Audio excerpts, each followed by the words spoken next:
In this video, we'll be continuing our Allsky camera series by showing you how to build a portable battery box for your Allsky camera.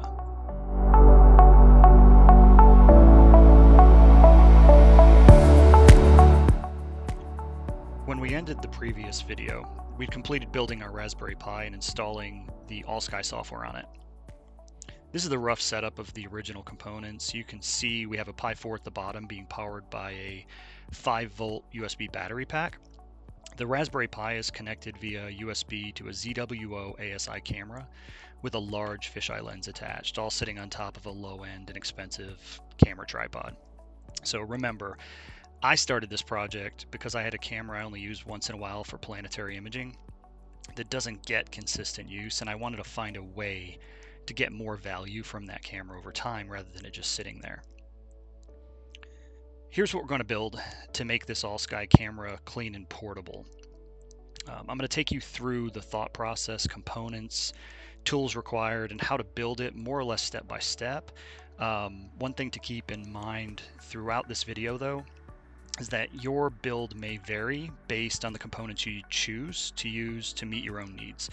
You may want a bigger box with more accessory types. You may want LED lighting, additional USB ports, a number of other 12-volt accessories, maybe a smaller box, right? It's something you take hiking or camping.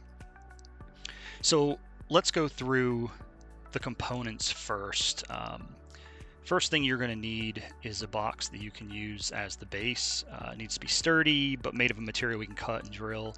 It needs to be roomy enough to fit the battery, the Raspberry Pi, but also enough space for the wiring and other internals, for any other accessories like switches, charging ports, etc. I've chosen a small ammo box. You can buy that from lots of different locations. Many different stores carry them.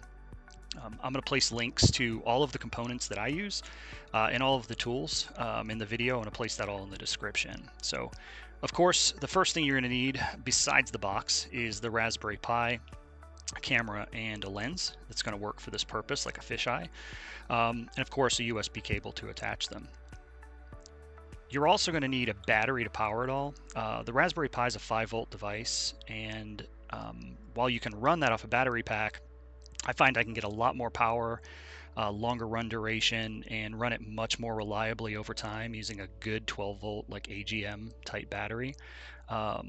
Using that 12-volt battery also gives me more options when it comes to additional 12-volt components and accessories I can use, as well as power output flexibility. So with it being 12-volt, I can technically run my telescope rig off the battery. Although it's a small battery, I probably wouldn't run it off this battery, but I do have the flexibility to use this for other purposes. I will put together another video later on the battery box that I built for my telescope. It's a much larger battery box, more connectivity, more different accessory options as well. When connecting the battery, I always use a fuse on the positive lead of the battery. So as a rule of thumb, placing a fuse as close as possible to the positive lead of the battery is best. I also have here a buck converter. That's going to allow us to go from 12-volt DC down to 5-volt DC at 3 amps. And it has a USB-C port, which is perfect because in our use case, the Raspberry Pi wants 5-volt 3 amp on a USB-C port. So this is going to work out for us. Now, to connect the camera to the battery box, I'm going to use a ball head adapter, and I'll just use a small tripod screw to connect those. I like the flexibility that the ball head adapter gives me. It doesn't matter what angle my battery box is sitting at. I can always get that thing to point straight up and down, but I can also angle it and point it at the horizon or another object, which gives me a little more flexibility on how I use the box over time as well. I'm also going to add a fan and a fan blade cover. It's not a requirement, but depending on the battery you choose to use, many batteries are meant to be vented, whether they're charging or in use. So I like to put it there. It's super low draw. It's not really going to drain my battery, but it does give me some flexibility to make sure that I do have the box vented. And of course, wiring and other tools. This doesn't show everything here, but you're going to need some 12-volt wiring, wire cutters, wire strippers, crimpers, crimping connections.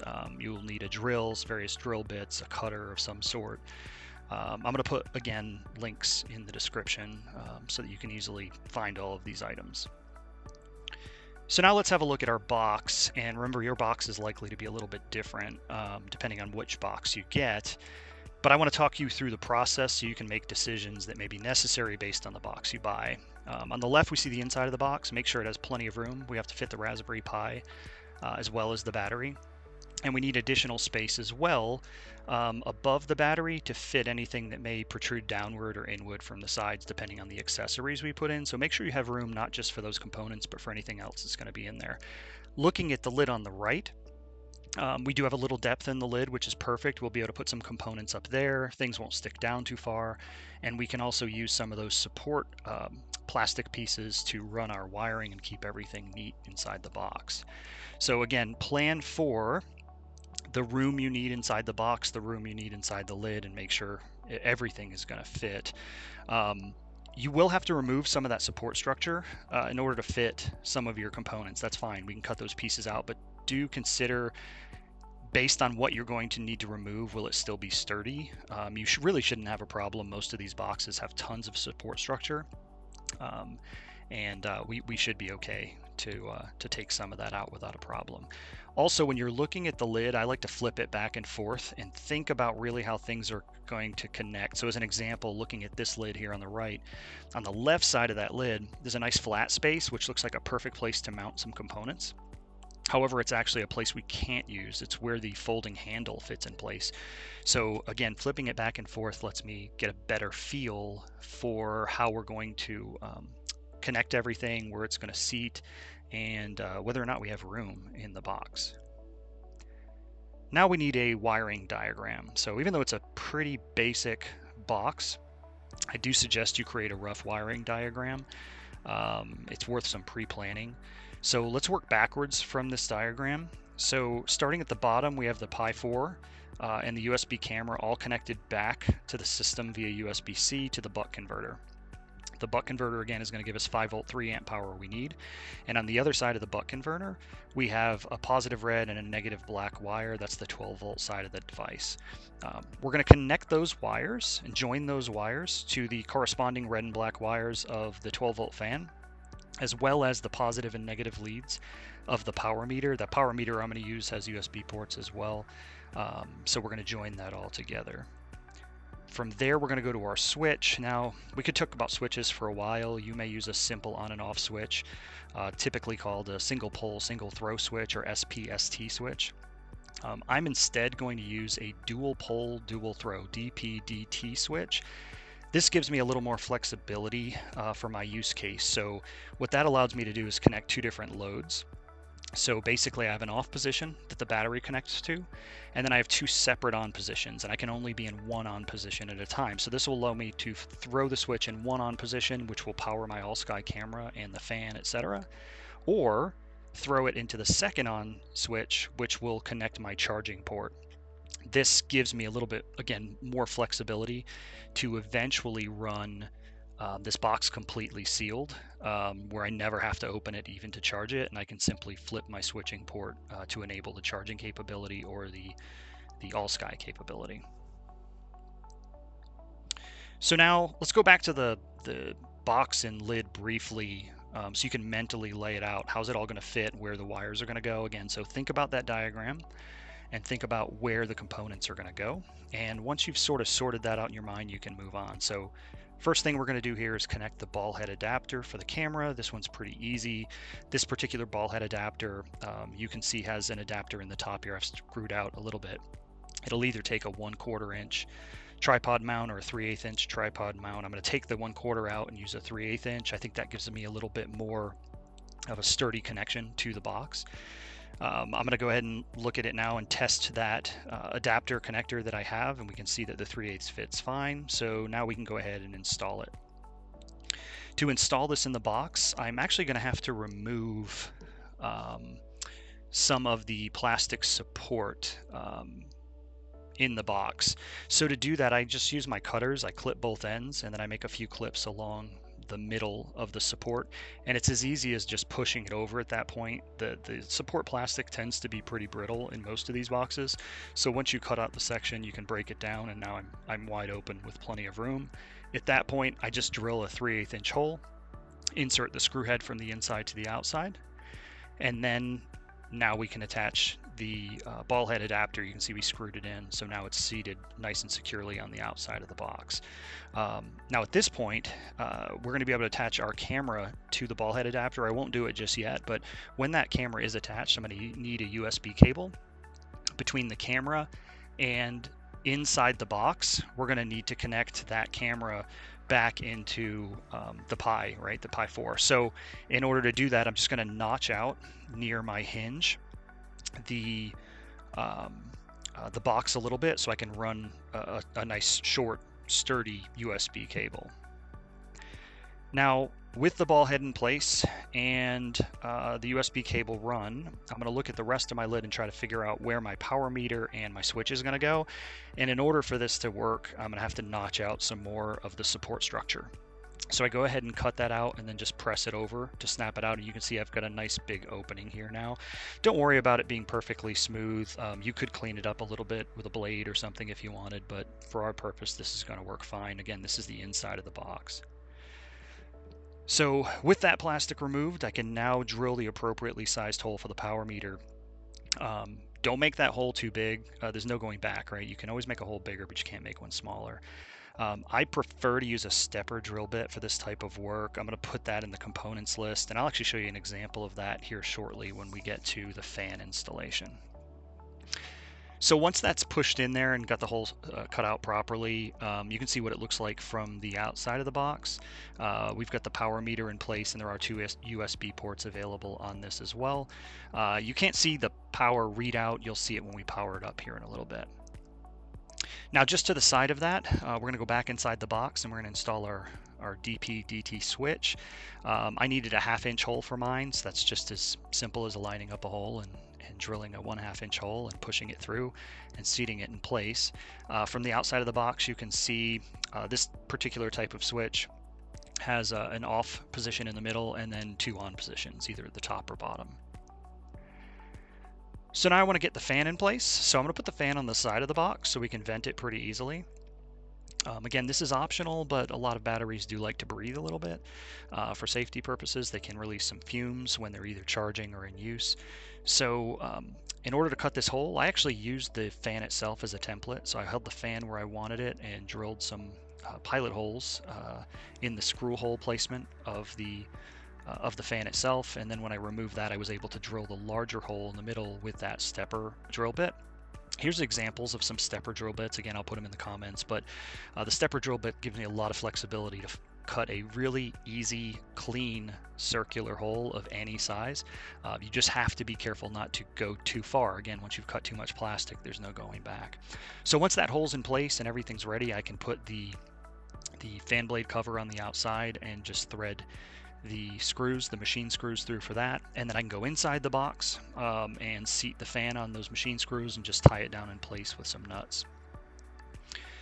Now that most of the components are in place, we need to start the wiring process. So working backwards like we did in our diagram review, we're going to start with the 12 to 5 volt buck converter. So I found a perfect place for that to fit, and in order to hold it in place, what I find works best is to simply drill some holes to run the wiring through. Running the wiring through the support structure of the lid will actually hold the converter in place. It's not heavy.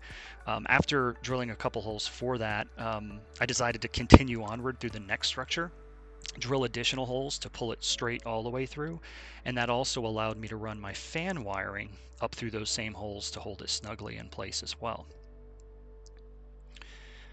Now, before I run any more wiring, I go back typically to my diagram and make sure that, if there's a lot more wiring I need to do, I want to understand what other holes am I going to need to drill, what other support structure do I need to go through in order to hold all this wiring in place. And after doing that, I cut a couple holes here that's going to allow me to run my black and negative and my positive red wires neatly through this lid. So here I've run some of those wires. A couple things I do want to call out.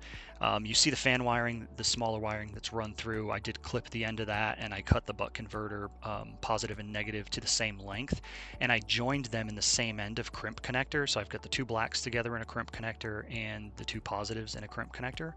And then I ran some additional black and red wire out of the other end of those crimp connectors. So I've got my positives and negatives tied together individually, and run around the lid back to where I need them near both the switch and the power meter. And if you remember from the diagram, we need to go to the power meter next.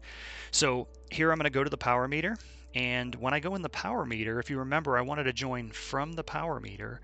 I wanted to jump off the power meter and go back to the switch. So I'm actually, rather than putting another set of crimps in here, I'm just going to use the connectors to crimp the wires. So the black and reds that I ran previously, I'm going to put those in the ends that go on to the leads of the power meter, but I'm also going to seat in that same crimped end an additional short red and black wire, which will go to my switch. You can see here I've connected the red and black wire to one of the on sides of the switch, so I could have done it either at the top or the bottom of the switch, but I've got both the black and red seated there on that DP-DT switch. And now that entire end of the circuit is done. So now what I need to do is connect the battery. So to connect the battery, before I connect the battery, remember I wanted to have a fuse on my positive lead. So I have a battery wire with a fuse in it that I will run through the case again, through the lid, and I'm going to connect it to one of those two middle sections on the positive side of that DP-DT switch. So I'll actually run that in place, and I will, because that particular wire that I purchased, the fuse wire, wasn't long enough to reach the battery, I did put a crimp on it and added some additional length of red wire so I could reach the battery. And in that time, I made sure to run it neatly through the case, just like I did with all the other wires, to hold it securely in place. I can now finalize my wiring by running the final battery wire, which is the negative wire. So I run that off the switch and I run it neatly through the case. And you'll notice here that I've put positive and negative Johnson power pole connectors on both of those positive and negative lines that are going to go to my battery. And that's because my battery, I put positive and negative Johnson power pole connectors on there as well. I prefer those connectors. They just make everything easier for my 12-volt gear.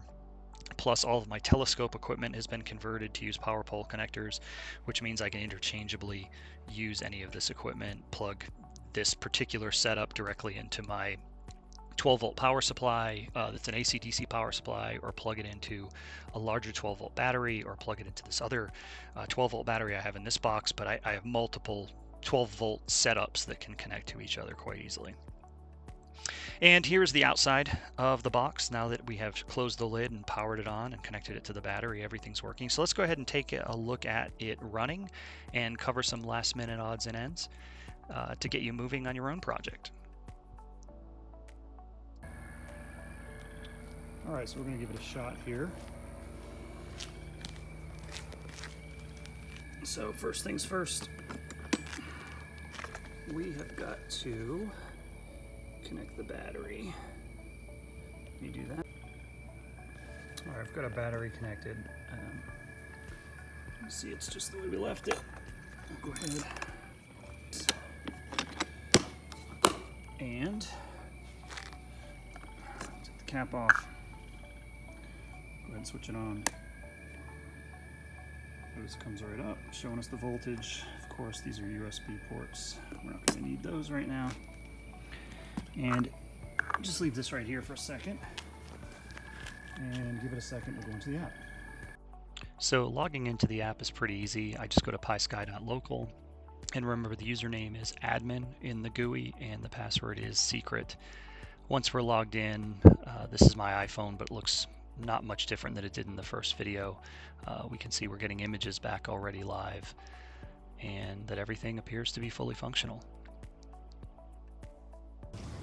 So here's a second Allsky camera with more of an outdoor permanent build.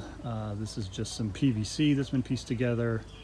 I may or may not do a build video on this one. There's actually several designs very similar to this on the internet. I've got a much larger lens on this one, and pay no attention to the dome. I'm testing different domes. You will get some challenges with different domes that'll cause some reflections and some other things. So basically what we've got here is the dome, the lens, the camera is just seated down in there. You can see the top of the ASI camera. This top portion here is big enough to house the Pi, and this smaller section down here is the power supply, and we've got then just some PVC to run an electrical cord out a T-valve, and then it just runs over into the house for now. So it's potentially permanent at some point. Right now it's temporary, but it's just a second build you can take a look at. There's a lot of options out there. So hopefully you enjoyed this video.